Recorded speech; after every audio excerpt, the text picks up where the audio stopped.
सुप्रभात बच्चों। हिंदी की कक्षा में आप सबों का भव्य अभिनंदन। बच्चों, आज हम रामधारी सी दिनकर रचित कविता किसको नमन करूं मैं भारत पाठ का अध्ययन करेंगे। कविता किसको नमन करूं मैं भारत में कवि दिनकर राष्ट्रवादी विचारधारा के कवि हैं। उनका मकसद था कि अपनी कृतियों के माध्यम से देश के अंदर ऐसा वातावरण पैदा करना जिससे लोगों में राष्ट्र प्रेम, देश प्रेम जागृत हो। यह कविता उसी का प्रयास है। बच्चों, पाठ पढ़ने से पहले हम कवि के व्यक्तित्व से परिचित हो जाएं।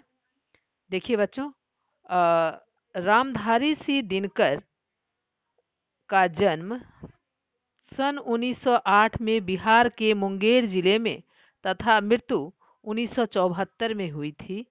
इन्हें आधुनिक हिंदी कविता के महत्वपूर्ण कवि कहा जाता है। रीतिकाल में भूषण एवं उत्तर छायावादी युग में दिनकर ने ऐसी वीर रस काव्य की रचना की है जो निराशा में भी उत्साह का संचार करता है। दिनकर ने इस तरह की वीर रस की रचना की, ओजपूर्ण रचना की, जो निराश वातावरण में भी, जो लोग परतंत्रता में बंधे हुए थे, उस समय भी उनकी रचनाओं को पढ़कर लोगों में उत्साह का संचार हुआ। दिनकर ने भारत में व्याप्त सामाजिक सांस्कृतिक विसंगतियों का भी प्रहार करने वाली कविताएं लिखी। जो कुरीतियों में फंसे हुए थे, रूढ़ियों में फंसे हुए थे, उनको भी उन्होंने अपनी कविताओं के माध्यम से उनमें भी जागरूकता लाई। प्रस्तुत कविता में कवि भारत के विभिन्न रूप, नदी, पर्वत तथा वन को देखकर अभिभूत हैं। वह संशय में है कि किसको नमन करूं। कवि विभिन्न दृष्टिकोणों से अपनी भूमि को, अपने परिवेश को पहचानने की कोशिश कर रहा है। वो भारत के गौरवशाली अतीत को याद करते हुए क्षोभ व्यक्त किया है कि आज के विभक्त और कुत्सित जीवन से भरे भारत को कैसे नमन किया जाए। क्योंकि बच्चों, आज भारत का क्या हो गया है, परिवेश बदल गया है। वर्तमान समय में आज भारत का परिवेश, लोग एक दूसरे को क्या कर रहे हैं, ईर्ष्या द्वेष की दृष्टि से देख रहे हैं। तो ऐसे वातावरण में वो कह रहे हैं कि कैसे भारत को नमन किया जाए। उन्होंने एक खुशहाल और समृद्ध भारत भारत के निर्माण का आह्वान किया है। उन्होंने एक खुशहाल और समृद्ध भारत भारत के निर्माण की रचना करने का दृढ़ संकल्प लिया है। तो चलिए बच्चों, काव्य पढ़ें। तुझको या तेरे नदीश गिरिवन को नमन करूं मैं, मेरे प्यारे देश देह या मन को नमन करूं मैं, किसको नमन करूं मैं भारत, किसको नमन करूं मैं। देखो, प्रस्तुत कविता में कवि रामधारी सिंह दिनकर ने भारत के गौरव और विशिष्टता का वर्णन किया है। वह भारत के गौरवशाली अतीत को याद करते हैं कि प्राचीन समय में भारत को क्या कहा जाता था बच्चों, सोने की चिड़िया। यानी भारत बहुत ही समृद्ध था, संपन्न था, लोगों में एकता और भाईचारे की भावना थी। लेकिन आज वह सब वर्तमान समय में बदल गया है। लोग एक दूसरे को ईर्ष्या द्वेष की दृष्टि से देख रहे हैं। तो इस कविता में कवि दुविधा में फंसे हैं कि किसको नमन करें। किसको नमन करें कि भारतवर्ष में क्या है, गिरी है, वन है। गिरी माने पर्वत है, वन है, समुद्र है। समुद्र ने भारत भूमि को तीनों ओर से घेर कर सुरक्षा प्रदान किया है। पर्वत क्या होता, तैनात है। पर्वत तैनात होकर प्रहरी के रूप में खड़ा है, हमारा पहरेदार है, हमारी रक्षा करता है। वन जिसके कारण प्रकृति, वन के कारण क्या है, प्रकृति संतुलित है। तो और वहाँ जड़ी बूटियों का अपार भंडार है, जिसके कारण पृथ्वी को सस्य श्यामला कहा गया है। तो यहाँ पर भारत एवं भारत में रहने वाले लोग, किसी का भी स्थान कम नहीं है।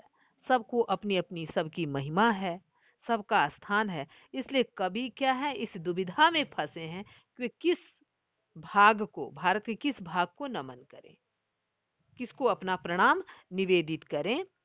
अब देखो, भू के मानचित्र पर अंकित त्रिभुज, यही क्या तू है, नर के नभस चरण की दृढ़ कल्पना, नहीं क्या तू है। वेदों का ज्ञाता, निगूढ़ताओं का चिर ज्ञानी है, मेरे प्यारे देश नहीं तू पत्थर है, पानी है। जड़ताओं में छिपे किसी चेतन को नमन करूं मैं, किसको नमन करूं मैं भारत, किसको नमन करूं मैं।